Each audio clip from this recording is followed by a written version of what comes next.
조국 법무장관의 추억, 단국대 서민 교수. 2019년 7월 당시 민정수석이던 조국은 박상기의 후임 법무장관으로 내정됐다. 여기엔 다음과 같은 문제가 있었다. 첫째, 민정수석은 원래 공직 인사가 있을 때 후보자에 대해 검증하는 자리. 그런데 현직 민정수석이 법무장관이 된다면 도대체 누가 그를 검증해야 하는지 아리송해진다. 셀프 검증이라도 해야 하는 것이냐는 비판이 나오자 청와대는 조국으로부터 먼저 사표를 받은 뒤 김조원을 새 민정수석으로 임명하는 편법을 쓴다. 여러 가지 여건상 이분이 조국을 제대로 검증할 리는 없었으니 그 후 조국 사태가 터지는 것은 필연이었다.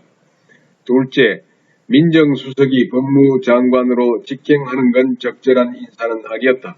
이런 사례는 이명박 정부 시절인 2011년에 한 차례 있었는데 지금은 작고한 권재진이 그 주인공이었다. 당시 야당이던 민주당은 청와대의 검찰 장악 의도라며 거품을 물었고 군사 독재 시절에도 없던 일이라는 표현까지 썼다.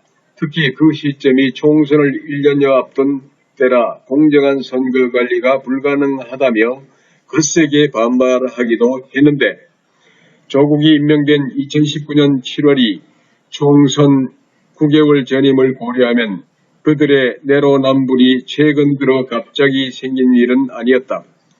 게다가 민정수석, 법무장관이 옳지 않은 일이라는 사실을 문재인이 모르는 바도 아니다.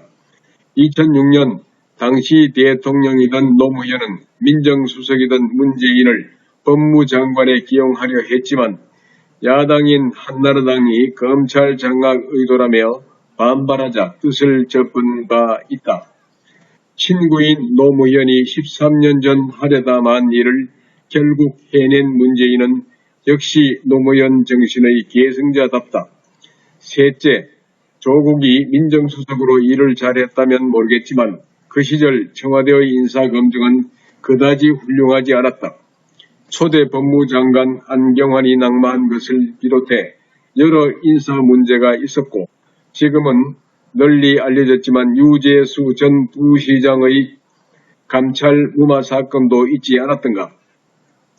유재수는 결국 뇌물 혐의로 유죄 판결을 받았다.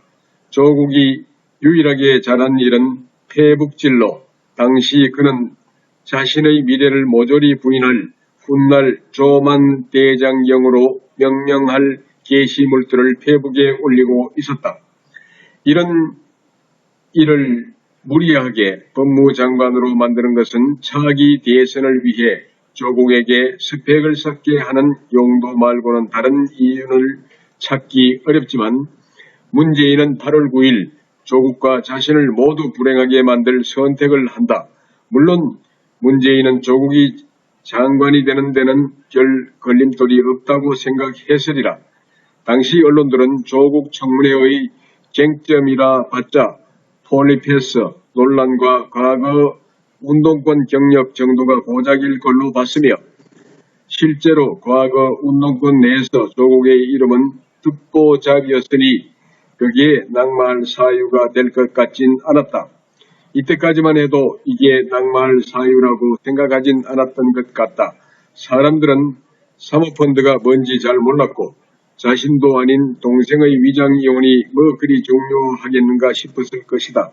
일이 커지자 조국은 펀드를 공익법인에 기부하고 자신의 가족이 운영하던 웅동학원도 공익재단으로 만들겠다고 했지만 그 약속은 물론 지켜지지 않았다. 그러던 8월 20일 조국이 법무장관에 지명된 지 12일째가 되는 날 동아일보에 의해 조국 딸의 입시 비리 의혹이 보도된다. 지금은 모두가 알게 된 논문 1저자 의혹 말이다. 고공행진을 하던 문재인의 지지율이 떨어지기 시작한 것도 이 무렵부터 그리고 9월 4일 그 유명한 동향대 표창장이 위조라는 의혹이 언론에 등장한다.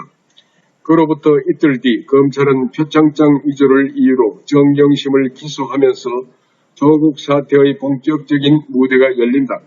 검찰과 조국의 싸움은 곧 검찰과 정권의 싸움이 됐고 2020년 12월 23일 1심 재판부가 정경심에게 4년형을 선고하면서 일단락되긴 했지만 그 싸움은 아직도 끝나지 않고 있다. 이런 가정을 해보자. 여론에 밀린 문재인이 조국 임명을 철회했다면 어떻게 됐을까? 아니면 가족 비리가 걱정됐던 조국이 스스로 사표를 냈다면 어느 경우든 진중권을 비롯한 진보 세력이 문재인에게 등을 돌리진 않았을 것이다. 물론 문재인은 나름대로 삽질을 계속했겠지만 그의 지지층이 단지 무능 때문에 지지를 철회했을 것 같진 않다. 나 역시 그랬을 것이다. 조국 역시 그 당시에는 불명예스러운 퇴진이라 여겼겠지만 조용히 서울대 교수로 돌아갔다면 차기 대선에서 민주당 후보로 출마하는 것도 가능하지 않았을까?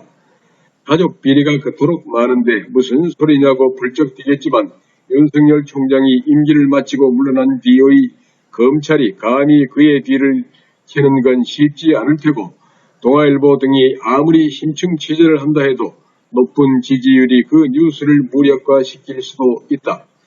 그 결과 조국 대통령, 정경심 영부인, 조민 의사, 이중 국적자인 조원, 군대 안감이라는 환상적인 조합이 이루어질 수도 있었고 문재인도 퇴임 후 양산에 지어진 넓은 빌딩에서 유유자적하며 살 수 있었으리라.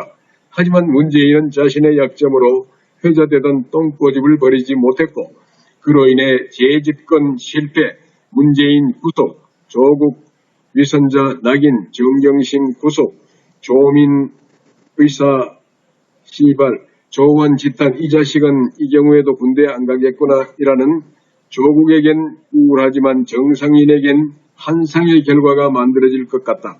그래도 이게 참 다행이다. 덕분에 진보의 파렴치한 민낯이 적나라하게 드러났지 않은가. 역시 사람은 물러날 때를 알아야 한다. 그 때를 모르는 문재인은 사람이 아니며 그 결과 대가를 치렀다. 참고로 조국 가족의 비리가 아직 밝혀지기 전인 2019년 6월 27일 한 네티즌이 쓴 댓글이 눈에 띈다. 이분은 대체 어떻게 이런 걸 미리 알았을까? 조국도 정권 바뀌면 온갖 비리로 인해 감옥에 갈 것이다. 블로그에 들어가시면 다양한 기사 자료를 보실 수 있습니다. 구독, 좋아요, 공유 부탁드리겠습니다. 감사합니다.